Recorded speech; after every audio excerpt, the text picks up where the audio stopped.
This channel does not promote any violent, harmful, or illegal activities. All content provided by this channel is meant for an educational purpose only.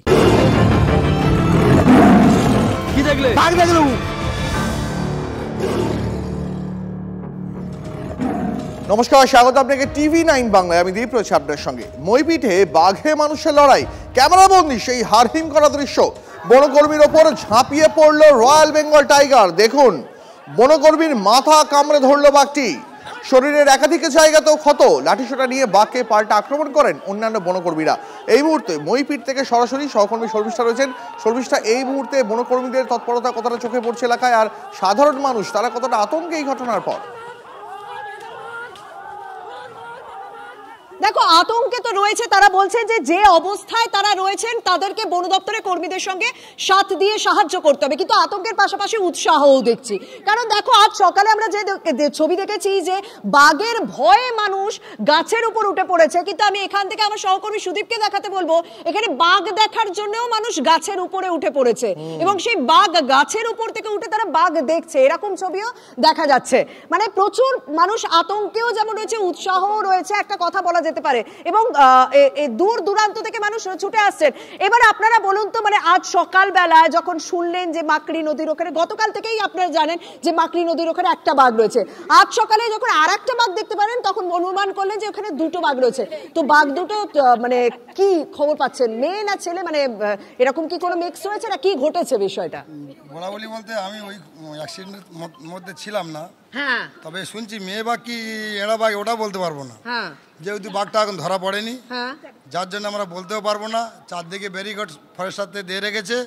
তবে এইটুকু news থেকে বার্তা দিতে চাই যে আমাদের এই সুন্দরবনের মানে মইপিঠ কোস্টাল থানার এরিয়ার যে জনসাধারণ আছে এরা খুব মানে দুর্ভোগে ভুগছে। কারণ এই যে সামনে জঙ্গল, একের পর এক যে বাঘ পেরিয়ে আসতেছে। তখন আমরা ছোট ছিলাম, ছোটোবেলায় দেখতাম যে জঙ্গলে হয়তো 2 মাস অন্তরে কি 2 বছর অন্তরে একটা বাঘ বেরোতো, সে আবার কোনো কারণে পেরিয়ে যেত। কিন্তু এখন এই যে আমি 20 দিন আমি অন্ধ্রপ্রদেশে কাজ করি, আমি 20 দিন পরে এসেছি, এই 20 দিনের মধ্যে 4বার বাঘ এসে 4বার অ্যাক্সিডেন্ট করলো। তাহলে এই যে আমরা যে গরিব মানুষ, এ যে দায়ভার কে নিচ্ছে বলো? আমরা এই জন্য বারবার ফরেস্টার ডিপার্টমেন্টের কাছে নিউজ থেকে বার্তা দিতে চাই যে অবিলম্বে আমাদের এই সুন্দরবন এলাকাগুলো, জঙ্গল এলাকাগুলো ঘিরে দেওয়ার, ভালোভাবে দেওয়ার চেষ্টা করে যেন। মানে বলছে যে পার্মানেন্ট ঘিরে দেওয়া হোক। এই যে যখন বাঘ আসছে তখন এই যে ফেন্সিং করা হচ্ছে, তার দিয়ে ঘিরে দেওয়া হচ্ছে, সেটা নয়, মানে একেবারে পার্মানেন্ট ঘিরে দেওয়া হোক। হ্যাঁ, বারবার আমাদের ক্ষতি হচ্ছে, ফরেস্টার কি বুঝতে পারছে না, না জানতে পারছে না? ফরেস্টার তো সব বুঝতে পারছে, সব তো জানতে পারছে ফরেস্টার, তেমন আমাদের ক্ষতি করার জন্য চেষ্টা করছে। যত করছে সব ফরেস্টারতে করছে। কেন বন দপ্তরের উপর এত রাগ কেন আপনাদের? বন দপ্তরের উপর রাগ না, বারবার তো প্রতি বছর যে আমাদের ক্ষতিটা হচ্ছে, আমাদের কি একদিন ক্ষতিটা হচ্ছে? দেখুন, এই এলাকায় বাঘ আসে, হ্যাঁ, এটা এখন বর্তমানকালে একটা বড় কথা নয়। বন দপ্তর আমাদের গরিব মানুষের জঙ্গল কাটা নিষিদ্ধ করতেছে। ওপার থেকে জঙ্গলে কাঠ এনে গোটা কত জ্বালানি করে কাটার অধিকার নেই, সেটা আমরা মেনে নিচ্ছি। এখন প্রত্যেক বাড়িতে গ্যাস, যেহেতু এটা ফরেস্টার ডিপার্টমেন্ট আইনত অপরাধ, যার জন্য আমরা ওখানে যাই না। তাহলে সরকারিভাবে একটা তো এই পাবলিসিটি দেখভাল নেবার দায়িত্ব করা উচিত, মানে সাধারণ মানুষকে দেখার দায়িত্ব নেওয়া উচিত। কেমন কি এই বলো, এই যে রশি দিয়ে ওরা ব্যারিকেড দিচ্ছে, রশি ক বছর থেকে 2 বছর 1 বছর, ওরই মধ্যে বাঘ এরকম আচার মেরে এনে চলে আসতেছে। এ দড়ি এমন একটা বাঘ যদি হাতাল মারে ও ছিঁড়ে যাবে। আচ্ছা, মানে হ্যাঁ, আপনিও বলছেন মানে রশির যেহেতু এই তার দেওয়া কি হলো, এই যে এটাই হয়। সাধারণ মানুষ ক্যামেরা পেছনে অনেক কিছু বলতে থাকেন, ক্যামেরার সামনে বেশ কিছু দাবিও তারা করছেন। এবং দেখছি যে বন দপ্তরের বিরুদ্ধে একটা ক্ষোভ রয়েছে, কারণ গত নভেম্বর থেকেই আমি যদি দেখি, আমি বেশ কয়েকবার এই একই জায়গায়, মানে এই বৈকুণ্ঠপুর গ্রাম পঞ্চায়েতে এই বহুবার আমি এই জায়গাটা এলাম এবং এই একটা জায়গাতে বারবার বাঘ আসছে, কেন এরকম নানা অভিযোগ সাধারণ মানুষও করছেন। এবং আমি দেখাতে চাইবো যে এই জায়গা থেকে পুরো ওই যে ফেন্সিংটা দেখা যাচ্ছে, ওর ঠিক পরেই যে ঝোপের মতন জায়গা রয়েছে, ঝাড় ঝোপের মতো জায়গা রয়েছে, এখনো পর্যন্ত অনুমান করা হচ্ছে যে বাঘটা ওই বন দপ্তরের কর্মীকে গুরুতর আহত করেছেন, সেই বন দপ্তরের কর্মী যে আহত করেছে যে বাঘটা, সেই বাঘটা এখনো পর্যন্ত ওখানে। একেবারে শর্মিষ্ঠা, এখানে আরেকটা জিনিস তোমার থেকে একটু পরিষ্কার করতে চাইবো যে এই মুহূর্তে মইপিঠ এলাকায় মোট কটা বাঘ রয়েছে বলে স্থানীয় বাসিন্দারা এবং পাশাপাশি বন দপ্তর মনে করছে? একটা নাকি দুটো? দেখা যায় যে ওই জায়গায় ঘিরলো, সেই ঘেরা জায়গার পাশে আরো একটা জায়গায় বাঘ দেখা যাচ্ছে। তখনই মানুষের মধ্যে একটা ভয় আতঙ্ক ছড়িয়ে পড়ে এবং তারা বলতে থাকেন বাঘ এসেছে, বাঘ এসেছে। সেই আওয়াজ মানে সাধারণ মানুষের এত চেঁচামেচির আওয়াজ যখন বাঘের দিকে যায় তখন দেখে যে আশেপাশে প্রচুর লোকজন রয়েছে, হাতে লাঠি রয়েছে এবং বেশ কয়েকজন সেই লাঠি মাটিতেও পেটায়। সেই আওয়াজটা শুনে বাঘ অনেকটা বেশি অ্যাগ্রেসিভ হয়ে ওঠে বলে যা খবর পাওয়া যাচ্ছে এবং তখনই হামলা করে। আর একেবারে এবং সেই হামলায় যে বনকর্মী মারাত্মকভাবে জখম হয়েছেন, সেই জখম বনকর্মীর এই মুহূর্তে এসএসকেএম হাসপাতালে চিকিৎসা চলছে। তার সঙ্গে যারা ছিলেন তারা কি জানাচ্ছেন, কি ঘটেছিল শুনবো, তাদের মুখ থেকেই শুনবো। মইপিঠে বাঘের মুখে পড়া যে বনকর্মী, সেই সময়কার ঘটনা, যিনি প্রত্যক্ষদর্শী, তার সঙ্গে কথা বলবো সরাসরি। কি ঘটেছিল আপনার সামনেই তো গোটা ঘটনা ঘটে, কিভাবে হলো? হচ্ছে আমরা সকালবেলা আমাদের ডাক করে ফরেস্ট ডিপার্টমেন্টে, আমরা যাই ওখানে গিয়ে জাল ঘেরা ছিল, সেই ঘেরার জাল চেক করা হয়েছে। চেক করার পর আমরা উঠে আসি, বাঘের পরও দেখা হয়েছে জালের ভিতরে। আমরা উঠে আসি, সাহেবরা যতক্ষণ নির্দেশ আছে তত তো ভিতরে ঢোকার নিষেধ নয় বলে উঠে এসে রাস্তায় উঠেছি। একজন ওই গ্রামের বাসীরা বলছে এইখানে বাঘ শুয়ে আছে কলা বাগানে। তখন আমাদের একজন ছেলে গিয়ে দেখে না, হ্যাঁ সত্যি বাঘ শুয়ে আছে। ওই বাঘ ওই যাওয়া ওর পিছনে ধাও করা গিয়ে একটা কুল বাগান আছে ওই কাটা তিনেকের মতন, সেই কুল বাগানের ভিতরে ঢুকেছিল আর উপরে একজন মানুষ দাঁড়িয়েছিল কুল বাঘের উপরে। ও তো জানে না, ও তো বাঘ বলে সবাই তোমার চেঁচাচ্ছি, ও তো কুল বাগানের উপরে ছিল। ওকে বাঁচাতে গিয়ে আর ওকে এসে চোট করে। মানে ওকে বাঁচাতে গিয়ে কি ওকে বাঘটা তাড়ানোর চেষ্টা করলো? হ্যাঁ, ও বাঘটাকে তাড়িয়ে দিলে ওই মানুষটাকে বাঁচিয়ে নিয়ে আসা হবে। তারপরে ওই বাঘ ওখান থেকে জাম দিয়েছিল, ওই মেজো ভাই হচ্ছে হাতের ভিতরে আঙুল গালের ভিতরে হাত ঢুকিয়ে দিয়েছিল, এইটা কামড় দিয়েছে। আর এই ডান সাইডে এই পাতাটা চোট হয়েছে। ওখানে কি কামড়েছে নাকি আঁচড়? ওইখানে কামড়েছিল। তারপর কি বাঘটা পালিয়ে গেল? কামড়াটা ইয়ে করতে পারছে না। কতক্ষণ ধরে রেখেছিল? হ্যাঁ, বেশিক্ষণ লাগে না, ওই এমনি গালে হাত ঢুকে দেয় আর হাত দিয়ে আমাদের পাইলে ছুটে পাইলে যাওয়া। জঙ্গলে চলে গেছে? না, জঙ্গলে যায় না, গ্রামের মধ্যে আছে এখন, সর্ষে বাড়ির ভিতরে। তারপর আপনার দাদা যিনি জখম হয়েছেন তাকে কোথায় নিয়ে আসো? আমার ভাইকে নিয়ে এখন এই জামতলা হাসপাতালে নিয়ে আসা হয়েছিল, ওখানে ট্রিটমেন্ট করা হয়েছে, মানে সেলাই টেলাই করে এখন এই পিজিতে ট্রান্সফার করেছে। ওনার কোথায় কোথায় আঘাত লেগেছে? ওনার এই ডান এই বাঁ হাতটা আর এই ডান হাতের চোখটা। আপনারা কি একসাথেই ছিলেন? আমরা সবাই একসঙ্গে। যে আপনার বনকর্মী, তার নাম কি যিনি জখম হয়েছেন? যিনি জখম হয়েছেন? গণেশ শ্যামল। আপনার? আমার নাম মঙ্গল শ্যামল। কতজন গেছিলেন? আমরা 32 জন। একটা বাঘ ধরতে 32 জন? 32 জন। বাঘটা কবে ঢুকলো লোকালয়? কালকে ঢুকেছে বাঘটা। শুনলেন আপনারা, আহত হয়েছেন যে বনকর্মী, যার এই মুহূর্তে জমি মানুষের টানাটানি চলছে এসএসকেএম হাসপাতালে, মৃত্যুর সঙ্গে পাঞ্জা লড়ছেন। তার দাদা নিজের মুখে জানালেন ঠিক কি ঘটনা ঘটেছিল, সেই বাঘটি কিভাবে আক্রমণ করেছিল তার ভাইকে, কেন আক্রমণ করেছিল, পুরোটাই শুনলেন তার মুখ থেকে। এবার আপনাদের শোনাই বন দপ্তরের আধিকারিকরা তারা এই ঘটনাকে কেন্দ্র করে কি জানিয়েছেন। যারা কর্মীরা ছিল, বন দপ্তরের কর্মী এবং আমাদের টাইগার রেস্কিউ টিমের এই গ্রামেরই মানুষ যারা আমাদের সাথে সবসময় হেল্প করে কাজ করেন, তারা ছিলেন একসাথে সবাই মিলে। আমরা জাল যখন ফেন্সিং চেকিং চলছিল তখন গ্রামের একজন মানুষ, ওখানে বয়স্ক মানুষ কাজ করছিলেন নিজেরই খেতে, তো তাকে বাঁচানোর জন্য, তার যেন কোনো ক্ষতি না হয় সেরকমভাবেই আমাদের বন দপ্তরের কর্মী বা আমাদের যারা টাইগার রেস্কিউ টিমের স্টাফরা ছিলেন তারা এগিয়ে যান এবং এই অনভিপ্রেত যে ঘটনা, অনাকাঙ্ক্ষিত যে ঘটনা, সেই ঘটনা ঘটে।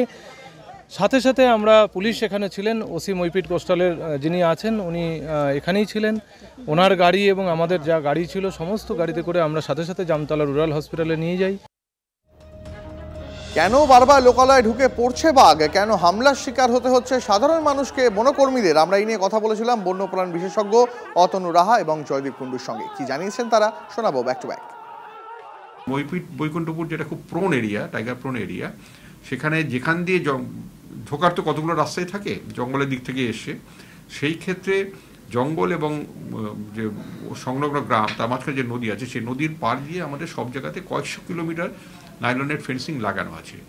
ওইখানে সেরকম ছিল কিনা, অথবা থাকলেও সেটা ড্যামেজড হয়েছিল কিনা, যার জন্য বাঘ হয়তো তার ভেতর দিয়ে চলে এসছে। আর 2 নম্বর হচ্ছে যে প্রিপারেশনটা আমাদের স্টাফেরা গেছে, তাদের কাছে এটা এই বাঘ ধরাটা এমন একটা প্র্যাকটিসের ব্যাপার হয়ে গেছে, তারা হয়তো অনেক সময় ক্যাজুয়াল হয়ে পড়ে। সেরকম কোনো ক্যাজুয়াল অ্যাটিটিউড ছিল কিনা, সাবধানতা যতটা নেওয়ার সেটা নিয়েছে কিনা। একটা ঢুকেছে, হয় সে একটা জঙ্গল থেকে অন্য পাশে আইল্যান্ড ফরেস্টে যাওয়ার সময় রাস্তা ভুল করেছে। আমাদের গ্রামবাসীরাও কিন্তু কেউ বাঘের দ্বারা আহত হয়নি। যদি সে জঙ্গলে ঢুকে মাছ ধরার জন্য কোর এরিয়াতে ঢোকে কিংবা কোথাও ঢোকে, সেখানে বাঘ তাকে পেলে ছেড়ে দেবে না। সে বাঘ মাছও খাবে, কাঁকড়াও খাবে, মানুষ পেলে মানুষও খাবে। কিন্তু বাঘ যখন জঙ্গলে বাইরে চলে আসে তখন সে আসে একমাত্র গরু ছাগল ধরার জন্য।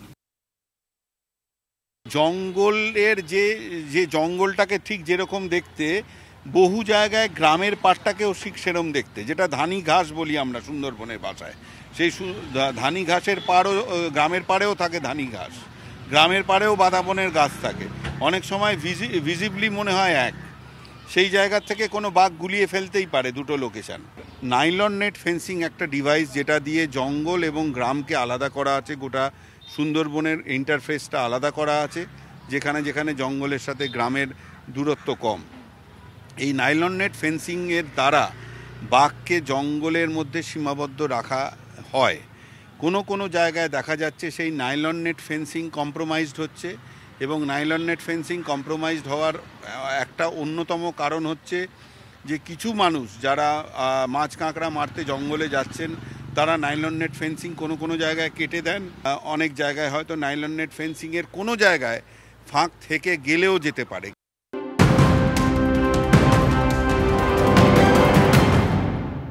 নজর রাখবে এবার সুপ্রিম কোর্টে, কারণ ইতিমধ্যেই সেখানে 26,000 চাকরি বাতিল মামলার শুনানি চলছে। যোগ্য অযোগ্যদের আলাদা করা সম্ভব নয়, সওয়াল বঞ্চিত চাকরিজীবীদের আইনজীবীর। এসএসসি বারবার বলেছে তারা যোগ্য অযোগ্য আলাদা করতে পারছে না। এসএসসি রাজ্য সরকার কোনো সদুত্তর দিতে পারেনি। যোগ্য অযোগ্যের সংখ্যা কত তাও বলতে পারেনি সওয়াল বঞ্চিত চাকরির প্রার্থীদের আইনজীবীর। আরো বিস্তারিত জানবো এই মুহূর্তে। সওয়াল জবাব কোন জায়গায় দাঁড়িয়ে রয়েছে, কি চলছে সুপ্রিম কোর্টে, সুমন মহাপাত্র প্রতিনিধি রয়েছেন। সুমন। দেখো, সুপ্রিম কোর্টে এই মুহূর্তে সওয়াল জওয়াল একটা টানটান উত্তেজনামূলক পর্বে রয়েছে। তার কারণ বঞ্চিত চাকরি প্রার্থীদের আইনজীবী দাবি করছেন পুরো প্যানেল বাতিল করতে হবে। সিবিআই তাদের সাবমিশনে জানিয়েছে যে পঙ্কজ বানসাল এবং ডেটা স্ক্যানটেকের কাছ থেকে যে ডেটা তারা উদ্ধার করেছে, যার ডেটা এসএসসির কাছে ছিল না, সেই ডেটা সম্পূর্ণ অথেন্টিক এবং 65B অর্থাৎ এভিডেন্স অ্যাক্টে যোগ্য। সেই জায়গায় দাঁড়িয়ে তাদের বক্তব্য যে যোগ্য অযোগ্য পৃথকীকরণ সম্ভব। অন্যদিকে এসএসসি জানিয়েছে যে যোগ্য অযোগ্য আলাদা করা সম্ভব, কিন্তু অন্যদিকে আরও আইনজীবীরা জানাচ্ছেন যে পঙ্কজ বানসালের কাছ থেকে প্রাপ্ত ডেটার উপর ভিত্তি করে নতুন মেরিট লিস্ট তৈরি হোক। অন্যদিকে অযোগ্য চাকরি প্রাপক যাদের সাদা ওএমআর পাওয়া গিয়েছে, তারা বলছেন এই ডেটা কোনো মতো করে গ্রাহ্য নয়, তাই এই ডেটার ভিত্তিতে কোনো সিদ্ধান্তে আসা অনুচিত হবে। এই মুহূর্তে এই জায়গায় সুপ্রিম কোর্টের শুনানি চলছে। দেখো, একাধিক পসিবিলিটিস রয়েছে। যদি বঞ্চিত চাকরি প্রার্থীদের আইনজীবীর কথা সুপ্রিম কোর্ট মেনে নেয়, তাহলে প্যানেল বাতিল করতে হবে। যদি এসএসসি এবং সিবিআইয়ের সাবমিশনের উপর ভরসা করা হয়, তাহলে পৃথকীকরণ সম্ভব। অন্যদিকে যাদের সাদা ওএমআর রয়েছে, তারা যেটা দাবি করছেন যে এই ওএমআর শিট যেগুলো সিবিআই উদ্ধার করেছে সেগুলো প্রমাণযোগ্যই নয়, তাহলে কিন্তু আবার বেনিফিট অফ ডাউটসের জায়গায় চলে আসছে, যেখানে কিন্তু পুরো প্যানেল বাঁচাতে হবে বা পুরো প্যানেল বাতিল করতে হবে। পৃথকীকরণের পক্ষে সওয়াল করছে এসএসসি এবং সিবিআই। পুরো এই শুনানি পর্বের দিকে নজর রেখেছেন ওয়াই চ্যানেলের শিক্ষকরা, যারা 1.5 মাসের উপর ধরে এই রাস্তায় বসে রয়েছেন এবং তারা মিনিট টু মিনিট আপডেট নিচ্ছেন। সুপ্রিম কোর্টে তাদের নজর রয়েছে। 4 ধরনের পসিবিলিটি রয়েছে। বঞ্চিত চাকরি সিবিআই এসএসসি বলছে সেগ্রিগেশন সম্ভব। অন্যদিকে আরও আইনজীবীরা বলছেন যে পঙ্কজ বানসালের কাছ থেকে প্রাপ্ত ডেটার ভিত্তিতে নতুন মেধা তালিকা তৈরি হবে। মানে কোথাও একটা গিয়ে যদি প্যানেল বাতিল হয়, তাহলে তো আপনারা সমস্যায় পড়বেন। সাবমিশনগুলো সব কন্ট্রাডিক্টরি হয়ে যাচ্ছে, কি বলবেন? দেখুন, সাবমিশন কন্ট্রাডিক্টরি হতেই পারে, উকিলরা বিভিন্নজন বিভিন্ন কথা বলবে, সেটাই স্বাভাবিক। কিন্তু আমরা কার দিকে নজর রাখবো? আমরা নজর রাখবো হচ্ছে সেন্ট্রাল তদন্তকারী সংস্থার দিকে। আমরা নজর রাখবো রাজ্যের ক্ষেত্রে সিটের উপর, আর সেন্ট্রালের ক্ষেত্রে সিবিআইয়ের উপর। সিবিআইয়ের তথ্য যদি সুপ্রিম কোর্ট না নেয়, তাহলে কার তথ্য নেবে? সেটাই তো প্রশ্নচিহ্ন এখন, সেটাই তো মেন প্রশ্ন। সিবিআই একটা লিস্ট দিয়েছে, সেই সিবিআই সেখানে সাবমিশনে আজকে বলেছে পরিষ্কার যে ওএমআরগুলো অথেন্টিক এবং ওনারা যেগুলো কালেক্ট করেছে ডেটা, সেগুলো সবই হচ্ছে অথেন্টিক। আজকে শুনানি থেকে কি আপনারা আশার আলো কিছু পাচ্ছেন? অবশ্যই আজকে শুনানি থেকে তো পুরোটাই আমরা আশার আলোই পাচ্ছি, কারণ আমাদের মেন যেটা ছিল, চিন্তার জায়গা ছিল সিবিআই সাবমিশনে কি বলবে। তো সিবিআই তো সাবমিশনে বলেইছে যে ওএমআর যেগুলো হ্যাশ ভ্যালু ম্যাচ করে গেছে, অর্থাৎ ডেটাগুলো অথেন্টিক যেগুলো জমা পড়েছে তার ভিত্তিতে সেগ্রিগেশন হয়েছে। এবার সেগ্রিগেশন অলরেডি হাইকোর্টে জমা পড়েছিল, সেই সেগ্রিগেশন তো হাইকোর্টও মেনে নিয়েছিল এবং সিবিআই সুপ্রিম কোর্টে একই কথা। তারপরেও তো হাইকোর্ট পুরো প্যানেল বাতিল করেছিল। সেইখানেই তো আমাদের কোথাও মনে হচ্ছিল যে কোথাও হয়তো কোথাও রাজনীতির গন্ধ লুকিয়েছিল, কারণ লিগালি যেখানে আপনার এগেনস্টে কোনো অ্যালিগেশন নেই, সেখানে তো আপনার কোনো দোষ হতে পারে না। আপনার ওয়াই চ্যানেলের শিক্ষকরা তারা আশার আলো দেখছেন। তবে এখন সুপ্রিম কোর্ট এখানে কিন্তু মূল প্রশ্ন দিয়ে বিলিভ যে এই সিবিআই যে ডেটার কথা বলছে পঙ্কজ বনসালের কাছ থেকে একেবারে সুপ্রিম কোর্টের দিকে তো আমাদের নজর রাখতেই হচ্ছে। আজ কোন দিকে গড়ায় এই সওয়াল জবাব, কি নির্দেশ দেয় আদালত, সেদিকে আমাদের নজর থাকবে। তবে বিজেপি নেতা কাউন্সিলর সজল ঘোষ তিনি এই 26,000 চাকরি বাতিল মামলার ভবিষ্যৎ নিয়ে কি বলছেন শোনাবো। এই এদের ভবিষ্যৎ অন্ধকার, এদের ভবিষ্যৎ নিয়ে বিশেষ করে কিছু বলার মতো নেই। এটুকু বুঝি এই সরকার থাকলে এদের চাকরি হওয়া অসম্ভব ব্যাপার। এই সরকার থাকাকালীন এদের চাকরি হবে না। এই সরকার যতদিন থাকবে ততদিন মানুষ চাকরি হারাবে, চাকরি পাওয়ার তো কোনো প্রশ্নই নেই।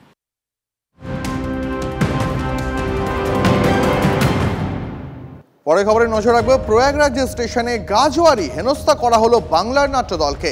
এসি কামরায় উঠে কয়েকজন দুষ্কৃতীর দাপাদাপি, সিটে দখলের চেষ্টা, মহিলাদের সঙ্গে অশ্লীল ব্যবহারের অভিযোগ, বাধা দিলে নাট্য দলের মহিলা কর্মীদের মারধর করার অভিযোগ, আরপিএফ এবং রেলের আধিকারিকদের কাছ থেকে বারবার সাহায্য চেয়েও মেলেনি অভিযোগ। এমনটাই গোটা ঘটনায় আতঙ্কিত বাংলার নাট্য দলের কর্মীরা। আমাদের সামনের বাড়িতেই এসছি দিদি আমি এবং আমাদের সব মেয়েরা সব ছেলেরা ওখানে ছিল, প্রোটেস্ট করেছি যেহেতু দিদির হাত ধরে রীতিমতো টানা হয়েছে এবং বিশ্রী ভাবে টানা হয়েছে, আমারও হাত ধরে টানা হয়েছে। রীতিমতো এরকম একটা অরাজকতা সৃষ্টি হচ্ছে। সেই সকাল থেকে মানুষ উঠছে বিকেলের পর থেকে হাতের বাইরে বেরিয়ে যায় জিনিসটা, এখনো সেম জিনিসটাই হচ্ছে। কোনো প্রশাসন কোনো রকম কোনো পদক্ষেপ নিচ্ছে না। বারবার করে একটা কথা বলা হচ্ছে যে আমাদের টিকিট মানে যেগুলো আমরা 2-3 মাস আগে থেকে কেটে রেখেছি সেগুলোর কোনো ভ্যালু নেই। ওদের ভ্যালু আছে, ওরা টিকিট না কেটে উঠছে, সিআরপিএফ কে টাকা খাইয়ে ওরা উঠছে, ওখান থেকে ঘুষ খেয়ে পুলিশ ওদেরকে ওঠাচ্ছে, ওদের টিকিটের ভ্যালু আছে।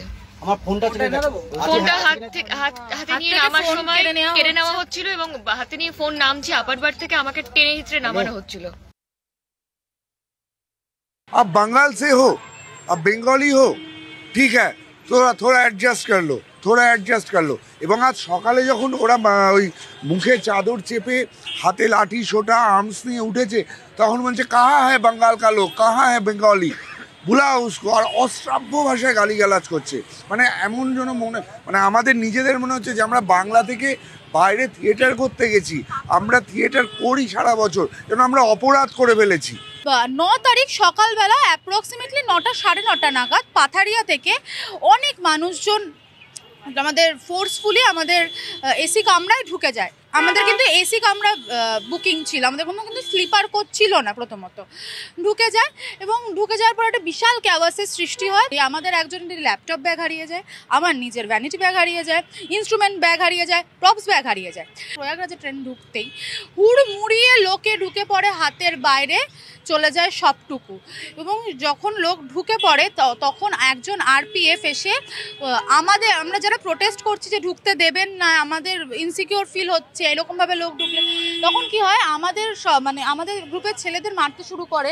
আমাদের কোচের M1 কোচ ছিল, ওর যে অ্যাটেন্ডেন্ট আমাদের চোখের সামনে টাকা নিয়ে ওদেরকে ঢুকিয়েছে, আরপিএফ আমাদের চোখের সামনে টাকা নিয়ে জোর করে ঢুকিয়েছে এবং ধাক্কাধাক্কি করছে, তারও ভিডিও আমাদের সামনে রয়েছে। মানে সব কিছু প্রমাণ রয়েছে, কোনো রকম কোনো ব্যবস্থা বলতে কি জিনিস আমরা ন্যূনতম পাইনি। হালিশহরে বিপুল বাজি উদ্ধার, কোথায় বাড়ির মালিক দেবু খান? এই দেবু খানের খোঁজে ব্যর্থ পুলিশ, কিন্তু ধরা পড়লো TV9 বাংলার ক্যামেরায়। দেখুন বাংলার ক্যামেরায়, দেখুন এই প্রথমবার TV9 বাংলার ক্যামেরায় ধরা পড়লো সেই ছবি। দেবুর বাড়ি থেকে উদ্ধার হয় 300 কেজি বাজি। বিদ্যুৎ হালদার নামে একজনকে পুলিশ গ্রেপ্তারও করে, তবে এখনো অধরা বাড়ির মালিক দেবু খান। তাকে প্রকাশ্যে দেখা যাচ্ছে TV9 বাংলার ক্যামেরায়, তা সত্ত্বেও দেবু খানকে ধরতে কেন পারছে না পুলিশ, উঠছে এই প্রশ্ন। হ্যাঁ বাড়িটা তো আমার। এই বাজির মশলা কার বলতে হবে না গো, আপনার বাড়ি বাজির মশলা রাখলো আপনি জানেন না? হ্যাঁ আপনি জানলে জান, হ্যাঁ আমি রাজমিস্ত্রির কাজ করি। এত বাজির মশলা এখানে প্রায় 3 কিলো। আমি বলতে হবে এটা বড় বিস্ফোরণ তো হতে পারে, সে তো বুঝতে পারছি, তো কি করে বলবো, সব যাই না তো আমি সব, আরে সে বাজির কারবারই বুঝি না, সব কি করে বলবো।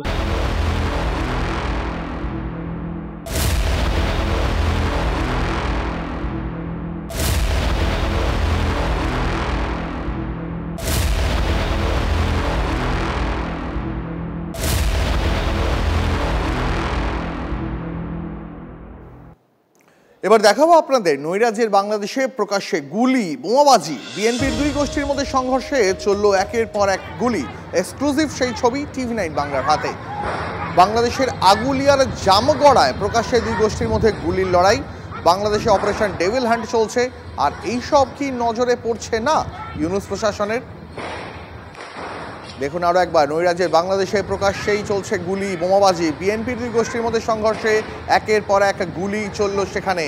এই বিষয়ে আরো বিস্তারিত জানাবেন সুমন কল্যাণ ভদ্র, রয়েছেন টেলিফোন লাইনে। সুমন, গন্ডগোলের সূত্রপাত কিভাবে? দেখো, দুই গোষ্ঠীর মধ্যে গন্ডগোল, কিন্তু সমস্যাটা হচ্ছে যে সময় গন্ডগোল হচ্ছে, যে সময় গুলিবাজি হচ্ছে বিএনপির দুই গোষ্ঠীর মধ্যে, তখন কিন্তু ডেভিল হান্ট চলছে। তবে ডেভিল হান্টে বেছে বেছে কাদেরকে গ্রেপ্তার করা হচ্ছে এগুলো সরকারের চোখে পড়ছে না। আর এই যে ঘটনা, এই ঘটনা কিন্তু তাক লাগিয়ে দিচ্ছে, কারণ বাংলাদেশ জুড়ে, এটা হয়তো ছবিতে উঠে এসছে, কিন্তু বাংলাদেশ জুড়ে এখন কিন্তু এই ছবিটাই আমরা হয়তো দেখতে পাচ্ছি। ফলে বিএনপির দুই গোষ্ঠীর গন্ডগোল, চাঁদাবাজি নিয়ে গন্ডগোল এবং এলাকার দখল নিয়ে গন্ডগোল, যার জেরেই কিন্তু উত্তপ্ত হয়েছে এই এলাকা।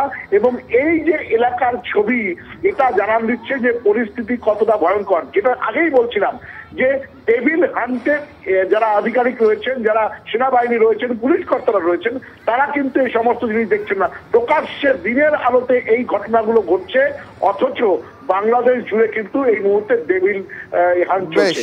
বেশ, অনেক ধন্যবাদ, নজর রাখো, অনেক ধন্যবাদ, নজর রাখো।